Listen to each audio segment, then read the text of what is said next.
My parents' humble home, tucked away in a small town, runs a modest hamburger restaurant. Ever since I can remember, I learned watching my hard-working parents. Even though our restaurant was small, it was well reputed in the neighborhood and even had regular customers. In my student days, my parents served food for my friends and classmates who came to visit, and it was also well reputed by them. Thanks to my parents, I became a popular figure among my classmates. Then I went to college and studied business management. My career choice ended up being to take over my parents' restaurant.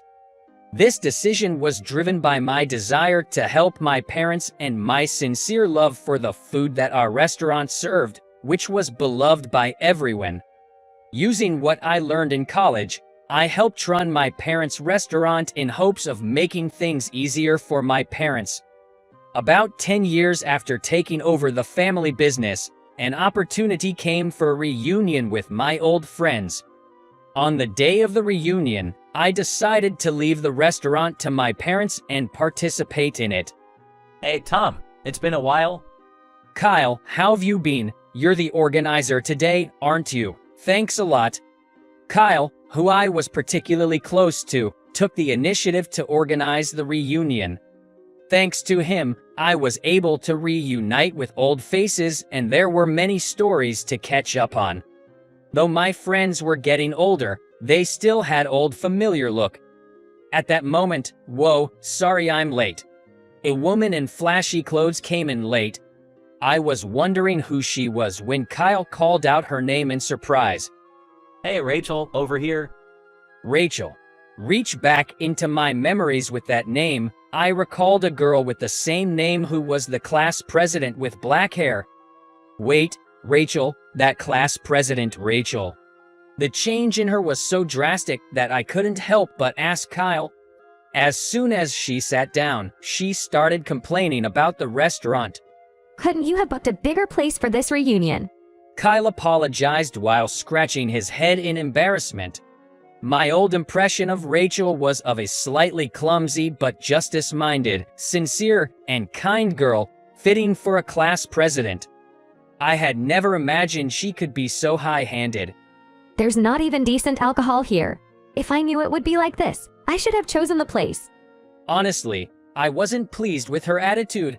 Organizing a reunion is no easy task, and thanks to his efforts, we had the opportunity to reconnect with old friends. I felt Rachel's remarks were trampling on Kyle's goodwill. Just then, when it was time to change seats, she came next to me. Long time no see, Tom. You haven't changed at all. Yeah, you've changed a bit, Rachel. Even though I had issues with her, I decided not to ruin the reunion atmosphere, especially since Kyle didn't seem upset. Besides, Rachel seemed happy to catch up, so I thought I should enjoy the reunion and went along with her conversation. According to her, her parents had divorced and her mother remarried a famous company's president. Now, she is living the high life as the president's daughter. She proudly started talking about the greatness of her company. It made sense because her company is one of the biggest meat distributors, famous enough to frequently run TV commercials. Wait, you're the daughter of that company? I was surprised. This is because the new contract company for the ingredients used in our restaurant was exactly her father's company. Even though we were in a small hamburger restaurant, I had seen how much work my parents put into sourcing and preparing the ingredients. To improve the sourcing process, I decided to use the knowledge I gained from college and form a business partnership with a company. The company I ended up with was her company, and as a big corporation, they offered a service of delivering various types of meat and processed goods according to our needs. If this could be systematized, it would lead to cost reductions in the long term and reduce the workload of my parents. So when I heard Rachel's story, I was so happy about the coincidence that I ended up sharing mine. But upon hearing this, her expression quickly turned sour, and her attitude completely changed. What, Tom? You took over that dingy hamburger restaurant. Huh? I cannot believe that we were partnering with such a small restaurant. It will make our company stocks fall. We need to terminate the contract immediately. With that, I couldn't stand it anymore. Who do you think you are? The once joyous reunion fell silent at my outburst. Hey, Tom, what's going on? Are you drunk too much? Calm down, man. Kyle, I'm sorry, but I can't drink with someone who disrespects another person's family business. I'm leaving. Tom. I apologize for ruining the reunion's atmosphere.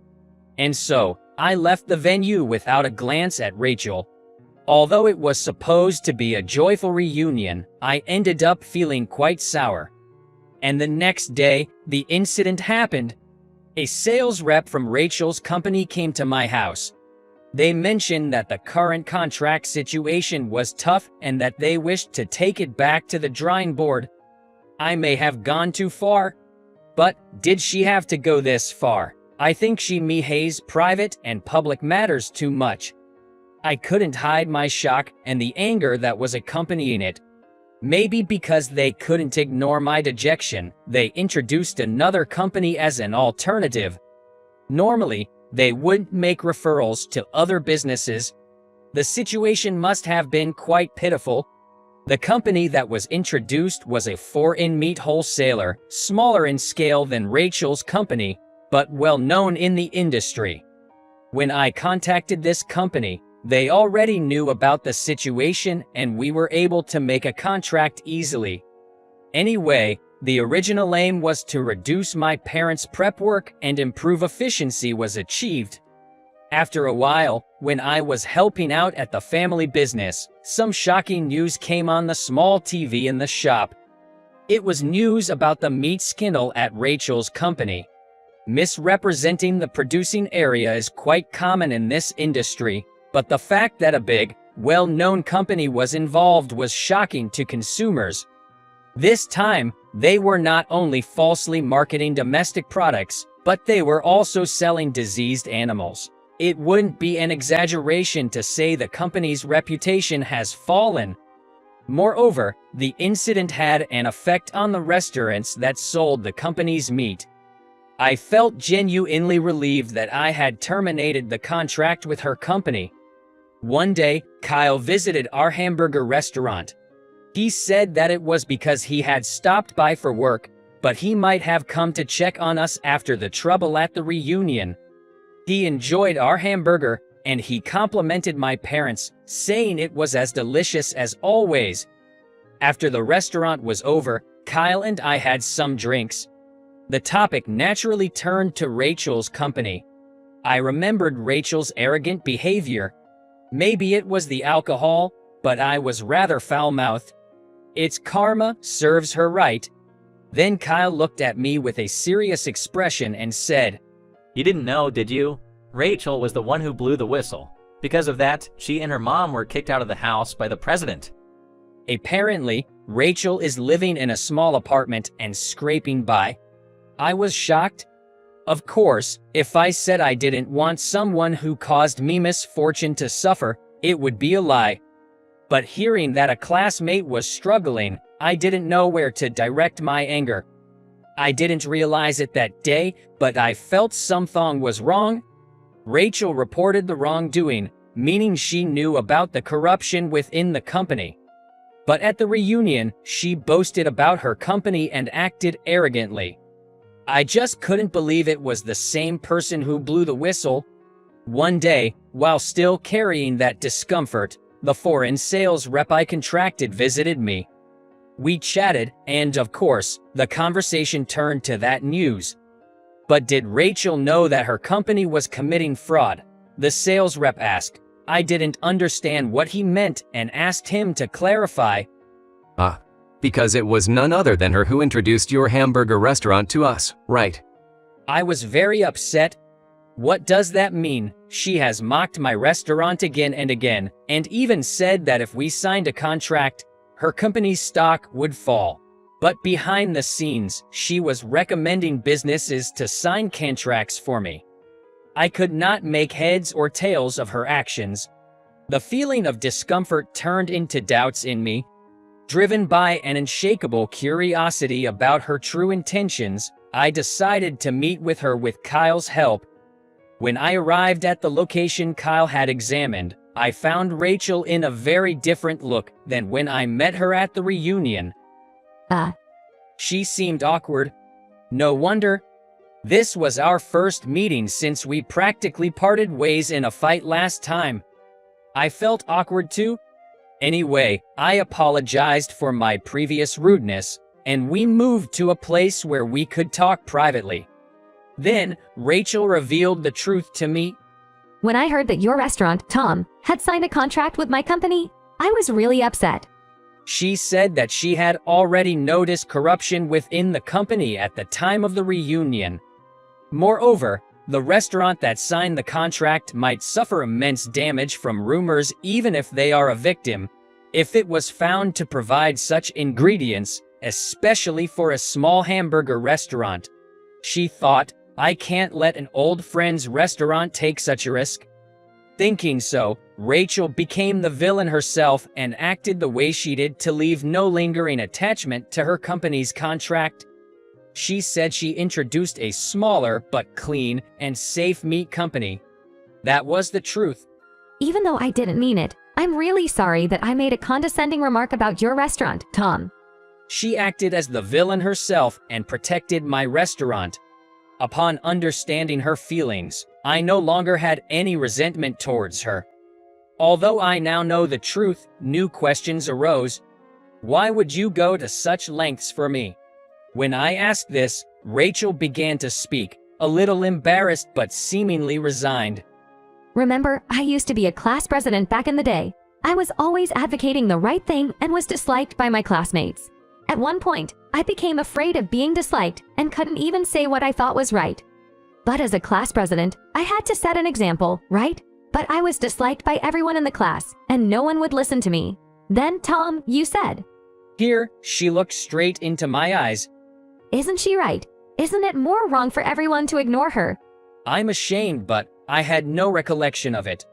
But she said that she was most delighted that someone had taken her side when the entire class refused to listen to her. You know, Tom, you were at the center of the class, weren't you? After that, everyone started listening to me. It made me realize that it's okay to say what I believe is right. So, I owe my confidence in how I live my life to you, Tom. She said that she wanted to repay the favor from that time. Even so, saving my life at the risk of ruining your own doesn't seem worth it. You think, I'm used to being disliked. I remembered our conversation at the reunion. Long time no see, Tom. You haven't changed at all. Yeah, you've changed a bit, Rachel. I finally realized, no matter how much her appearance had changed, she was still the same as before. She was still the strong-willed, earnest, kind, and indeed, a clumsy girl as she had always been. And now, Rachel works in my hamburger restaurant.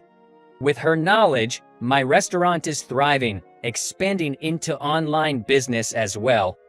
Of course, I've also succeeded in easing the burden on my parents by streamlining operations. I feel like Rachel and I can overcome any difficulties. Well, my recent worry is the increasing pressure from my parents asking, "Aren't you getting married yet?"